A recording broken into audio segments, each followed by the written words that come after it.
Boa tarde e boa noite, caros ouvintes. Como é que vocês estão? Espero que vocês estejam bem.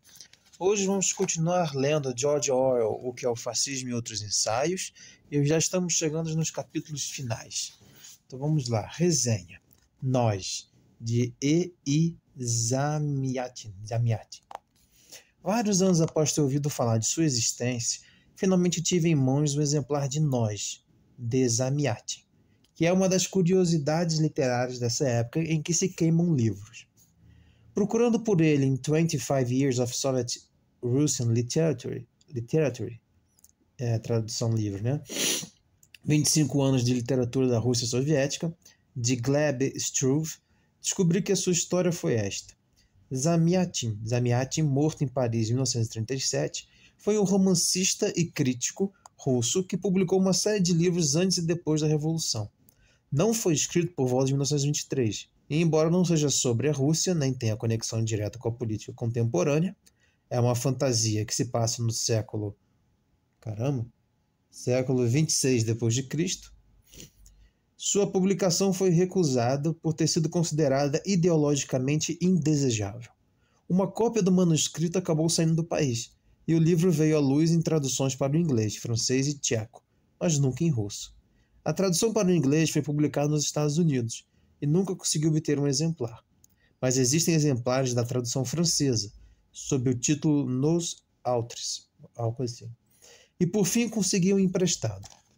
Até onde posso julgar, não é um livro de primeira linha. Eita, desculpa, fiquei resfriado. De primeira linha, mas certamente é fora do comum. E é espantoso que nenhum editor inglês tenha sido empreendedor o bastante para republicá-lo. A primeira coisa que qualquer um notaria em Nós é o fato, nunca mencionado, creio eu, de que Admirável Mundo Novo, de Aldous Huxley, pode ter em parte derivado dele. Ambos os livros tratam da revolta do espírito humano primitivo contra um mundo racionalizado, mecanizado, indolor, e as duas histórias passam-se supostamente daqui a cerca de 600 anos.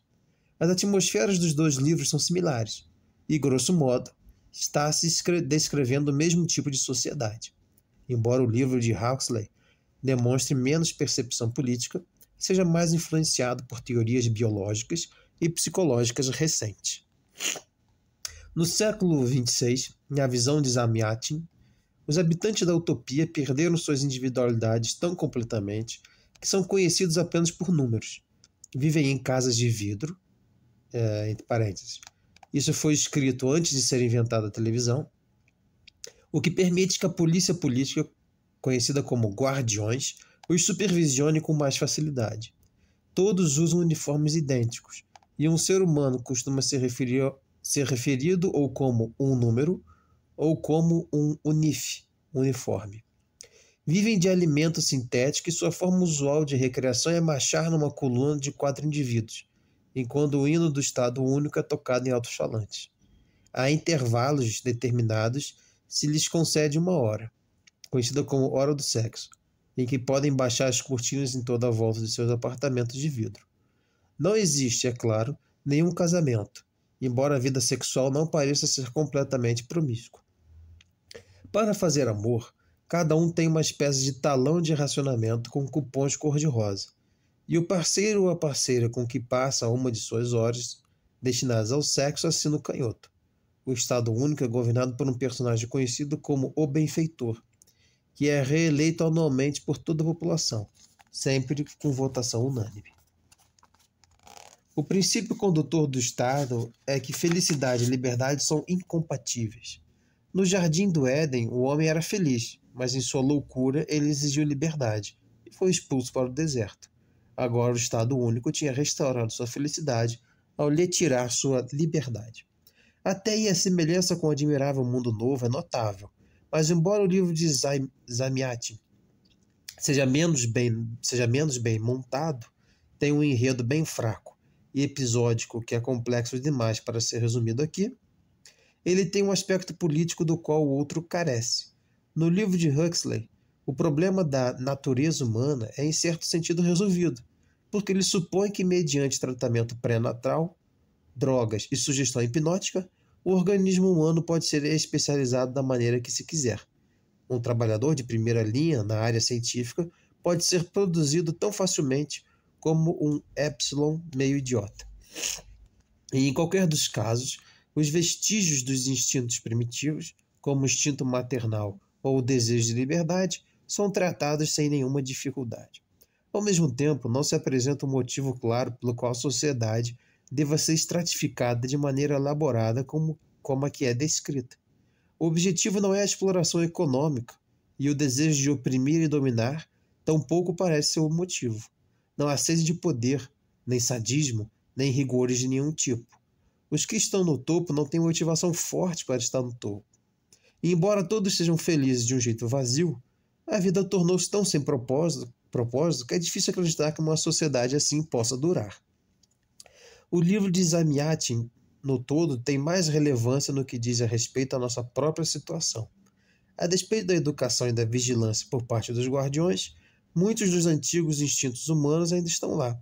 O relator da história, D503, o qual, conquanto seja um engenheiro talentoso, é uma pobre criatura convencional, uma espécie de Billy Brown tópico da cidade de Londres.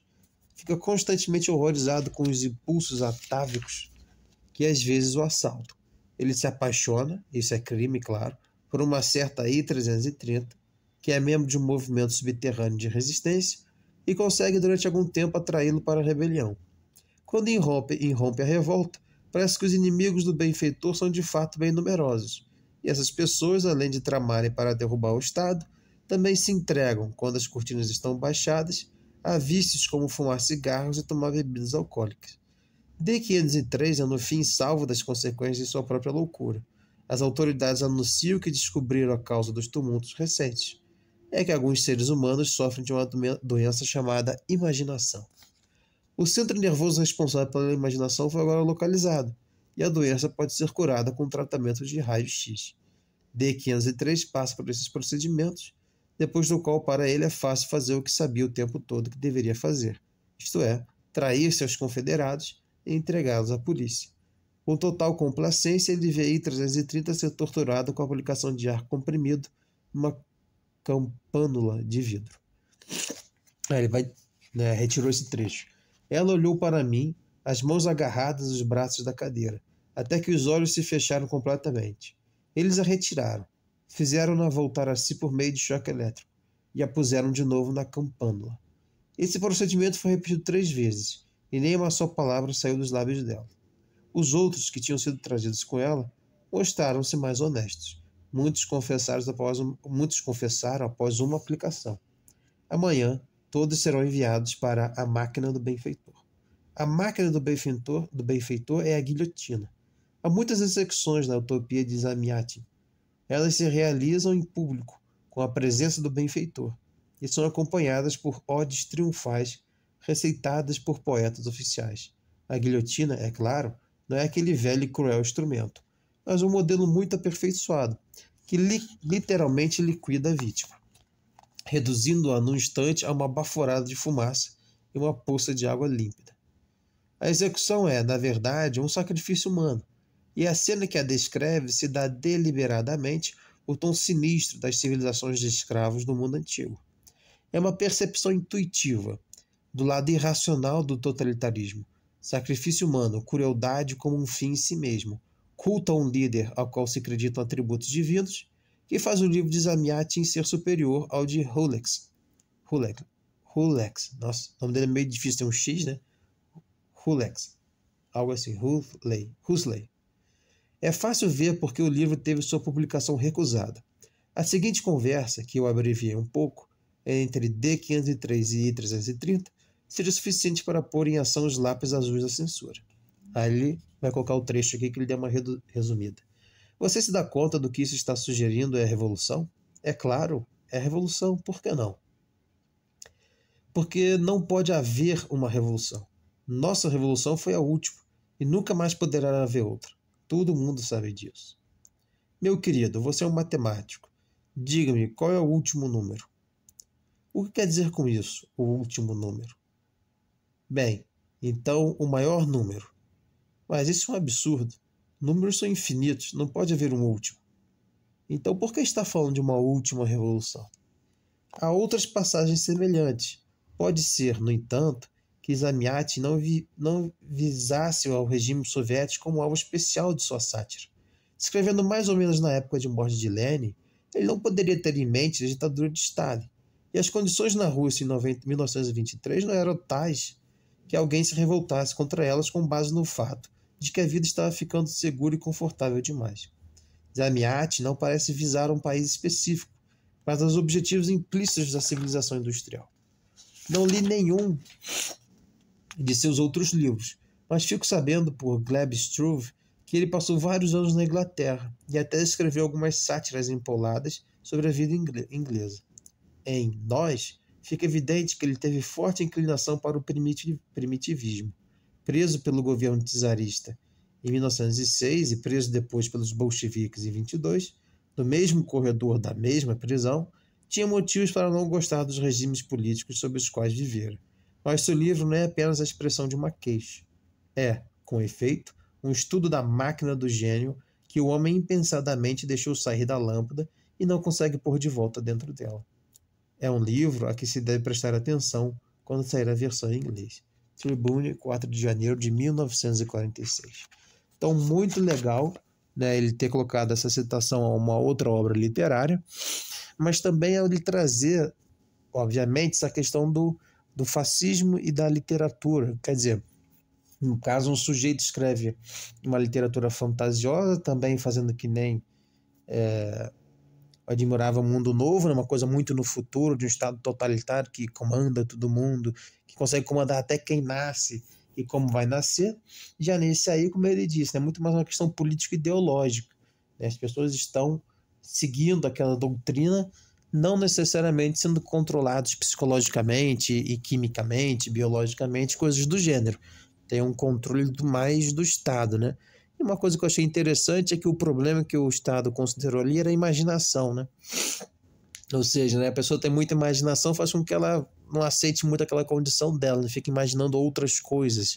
Então, por exemplo, né, uma constante revolução. Tipo, a gente teve essa revolução aqui, que tem esse Estado totalitário. A gente podia ter outra. Mas se tiver outra, talvez deixe de ser Estado totalitário. Então não pode ter revolução. Então esse ponto foi muito interessante, né, que ele pegou. Então a gente pode ver isso, por exemplo, na União Soviética, né? Quer dizer, só uma revolução é legítima, obviamente, né? E todo mundo vai sair na porrada para provar que a sua é a mais legítima. Então as revoluções são assim, né? Em 64 aqui no Brasil deram um golpe de Estado, mas quiseram chamar de revolução para dar um ar de legitimidade. Então a mesma coisa, né? O que o cara faz de horrível é sempre legítimo. Aí depois outro grupo tenta suplantar o outro e fica todo mundo se dando porrada e tentando legitimar a sua própria opressão. Então, muito interessante, espero que vocês tenham gostado. Espero ver vocês aqui. Não deixem de curtir, comentar e compartilhar. E até a próxima, pessoal. Um grande abraço e tudo de bom.